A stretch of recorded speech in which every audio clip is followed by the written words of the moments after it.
Esta plaza, como se puede comprobar en el plano de Agustín Portela Paz, era continuación de la plaza de la Herrería. Daba ella también la calle Gómez Charino, hoy Pasantería, y la Rúa de Moldes, hoy Figueroa. Esta plaza tuvo importancia histórica, pues en ella se realizaban los relevos de los troncos de caballos y viajeros que salían hacia Santiago de Compostela y Cotobad. En esta pequeña casa que vemos a la izquierda existía una fonda, y como citamos anteriormente, fue el centro de viajeros que utilizaban los coches de caballos o los pesados carromatos tirados por mulas. En esta plaza, y en la haciendo esquina con la actual calle Figueroa, mandó construir su casa en el siglo XV don Juan Barbeito y Padrón, conocida actualmente también como Casa de las Caras. En 1525 don Juan Barbeito y Padrón y su esposa doña Inés Suárez de Pugabrito mandaron construir su capilla en la iglesia de Santa María. En el siglo XVI en esta casa también vivió don Pedro Aldao, el que desempeñó varios empleos en el ejército y cargos de confianza personal de la corona, miembro del Consejo de Guerra del Rey. Inició su carrera militar como teniente maestre de campo en el ejército de Galicia en 1658, alcanzando el grado de general de artillería en 1676. En el año 1658 fue destinado a invadir Portugal por la parte de Tui.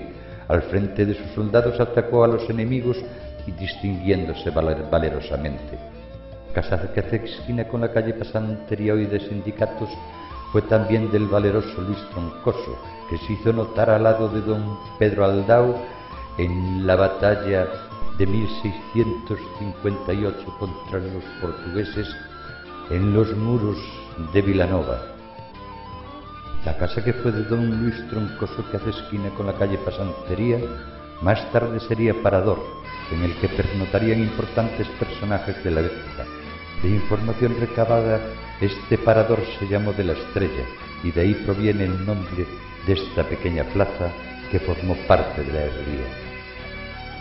Esta preciosa y pequeña casa que vemos ahora fue también, como citamos anteriormente, posada y lugar donde comían los visitantes de nuestra villa.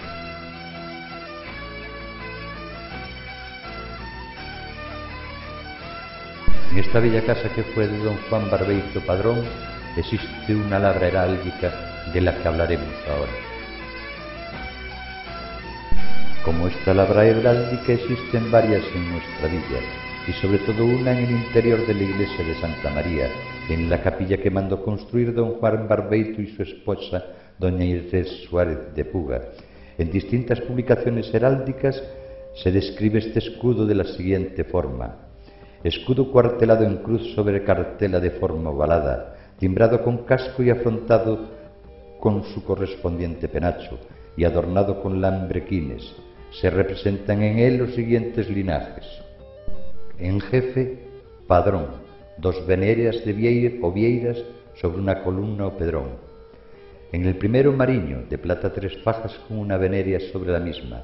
En el segundo, Valladares, jaquelada de 5 y 6 órdenes. En el tercero, Barbeito, castillo de cuya puerta sale un perro. Y cuarto, Cordido, un árbol arrancado con un ciervo pasante. Apreciamos ahora las bellas caras talladas en piedra de esta casa, que podrían bien representar los bustos de sus primeros moradores.